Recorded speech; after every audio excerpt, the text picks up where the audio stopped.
अस्सलाम वालेकुम दोस्तों, एक दफ़ा फिर से खुश आमदीद। आप देख रहे हैं एन इंजीनियर यूट्यूब चैनल। जैसे कि आप लोगों को थंबनेल से पता चल गया होगा, आज हम जी चेक करने वाले हैं कि किसी भी जूसर मशीन में जो मेन मसले आते हैं उनको हम घर बैठे कैसे रिमूव कर सकते हैं। तो इसमें जो मेन कॉमन फॉल्ट आता है हम उस पर भी बात करेंगे, जो इन जूसर या ग्राइंडर मशीनों में सबसे ज़्यादा आम है। तो आइए जी वीडियो की तरफ चलते हैं। तो हमारे पास यहाँ पर दो किस्म की जूसर मशीन पड़ी हुई है। तो अक्सर मेन मसला जो इसमें आता है वो इसके ये जो पुली के या कपलिंग के जो ये टीथ होते हैं, ये टीथ घिस जाते हैं। जैसा कि मेरे पास एक दूसरी पड़ी हुई है, इसमें आप देख सकते हैं इसके ये टीथ जो है ये घिस जाते हैं या टूट जाते हैं। इसकी बुनियादी रीज़न क्या होती है इसको टूटने की? उसकी रीज़न ये होती है कि जब हम इसके ऊपर जग या दूसरा ग्राइंडिंग पीस लगाते हैं जिसमें हम ग्राइंडिंग वगैरह करते हैं, तो जब वो हम लगा लेते तो प्रॉपर हम इसको बंद नहीं करते, इसको क्लोज या लॉक नहीं करते, जिसकी वजह से इनके दरमियान गैप होता है। उस गैप की वजह से ये सही आपस में कपलिंग नहीं करते, तो उसके दंदाने पूरे बैठे नहीं होते, तो वो सिरे सिरे उसके साथ सिर्फ लगे होते हैं, जिसकी वजह से ये कट हो जाते हैं या घिस जाते हैं। तो इसको खोलने का सबसे आसान तरीका क्या है? पहले तो ये इस तरह कोई नुकीली चीज़ ले लें, प्रकार टाइप, तो वो इसमें इधर एक पतरी पसी होती है, उस पतरी को आराम से यहाँ से निकालें, जैसे मैंने ये निकाली है, और उसके अंदर देख लें यहाँ पर या स्क्रू लगा होगा या नट लगा होगा।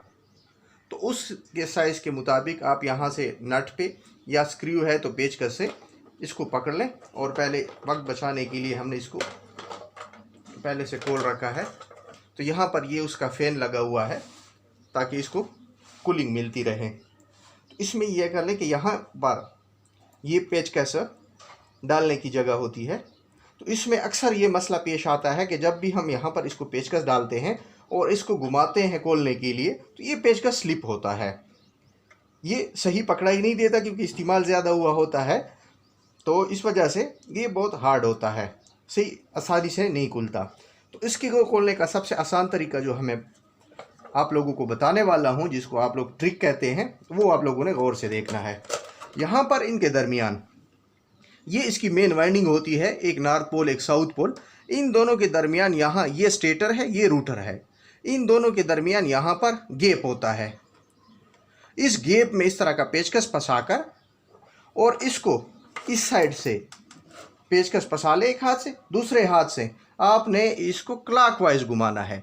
याद रखें जूसर इनमें ये जो कपलिंग होती है या जग में, तो ये हमेशा क्लॉकवाइज पे लूज होती है और एंटी क्लॉकवाइज पे ये टाइट होती है। जबकि बाकी चीज़ों की जो यूनिवर्सल ट्रूथ है नट की या स्क्रू की, वो हमेशा क्लॉकवाइज टाइट होता है और एंटी क्लॉकवाइज लूज होता है।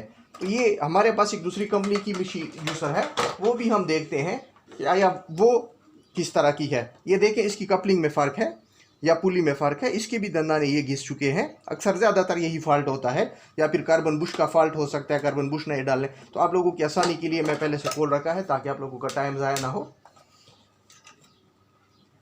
यहाँ पर भी इसी तरह कर लें।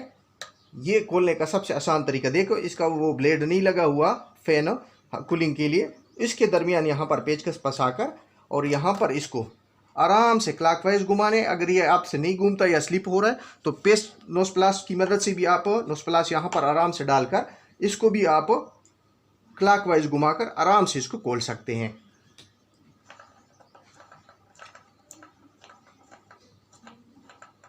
ये जी खुल गई है। अब खोलने के बाद ये ले जाकर मार्केट में ये आपको 100-150 रुपए की मिल जाएगी। तो आप आराम से ये सेम साइज़, इस चीज़ का ख्याल रखें कि ये अगर इसमें जिस तरह हमने आपको बताया था कि इसमें या चूड़ी लगी होती है या इस तरह जैसे उसमें नट लगा हुआ था, नट लगा होता है, तो इसमें ये देखो इसमें सिर्फ चूड़ी वाली है, यहाँ पर इसका कुछ भी नहीं है। ये मैं आपको खोल के दिखा देता हूँ जिस तरह उसका खोल के दिखाया था। ये देखो इसकी ये कपलिंग उतर जाती है यहाँ से। ये देखो इसमें सिर्फ चूड़ियाँ हैं, ना नट है ना स्क्रू है। तो इसमें सेम साइज़ की, सेम चूड़ियों की, सेम डायमेंशन की मार्केट से लेकर आप यहाँ पर खुद से लगा सकते हैं। मार्केट में क्यों नहीं देना इनको बनाने के लिए? वो आपसे कम से कम इसके 1800 रुपये चार्ज करेगा और 2 या 3 दिन पड़ा भी रहेगा। तो ये छोटा सा काम है जो हर बंदे को आसानी से आ सकता है, इसमें कोई रॉकेट साइंस नहीं है। तो ये हो गया पुली का काम। अच्छा, पुली को दोबारा लगाने का सबसे आसान तरीका, अगर यही पुली का मसला है तो आप इसको दोबारा बंद कर दें, सारे स्क्रूज के लगा लें और इसको इसके ऊपर सिर्फ रख लें और हाथ से इसको घुमाएं और इसको हम सिर्फ पल्स देते हैं। 1-2 बटन जो होते हैं वो बिल्कुल प्रेस हो जाते हैं। जो पल्स वाला होता है, जिस तरह हम अपनी घर की बेल वगैरह दबाते हैं और दोबारा छोड़ने पर वापस अपनी पोजीशन पर आ जाता है, तो वो बटन इसका पल्स वाला है। वो हल्का सा दबाएं तो ये ऑटो पे रोटेट होकर ना खुद ब खुद लॉक हो जाएगी, यानी फुल टाइट हो जाएगी। तो इसको दोबारा टाइट करने या खोलने की ज़रूरत नहीं है, बस सिर्फ एक दफ़ा खोलनी है आपने, मार्केट से ले जाकर इसको रिप्लेस करना है। दूसरी बात, इसकी जो कार्बन बुश होते हैं यहाँ पर, ये आप लोगों को नज़र आ रहा है, ये इसकी केबल कार्बन बुश की लगी हुई है, ये दूसरी कार्बन बुश की केबल लगी हुई है। तो ये भी इंतहाई आसान है। इसको यहाँ पर प्रेस करके ये केबल निकालें, कार्बन बुश देख लें, अगर कार्बन बुश पूरा है तो ठीक है, नहीं तो कार्बन बुश भी यहाँ से आराम से इसी तरीके से चेंज हो सकते हैं। तो थैंक यू जी आप लोगों का हमारे चैनल पे आने का। अगर आप लोगों को हमारी वीडियो अच्छी लगी है तो हमारे चैनल को सब्सक्राइब कर लें और बेल के आइकन को क्लिक कर लें ताकि हमारी हर आने वाली वीडियो आप तक आसानी से पहुंचती रहे।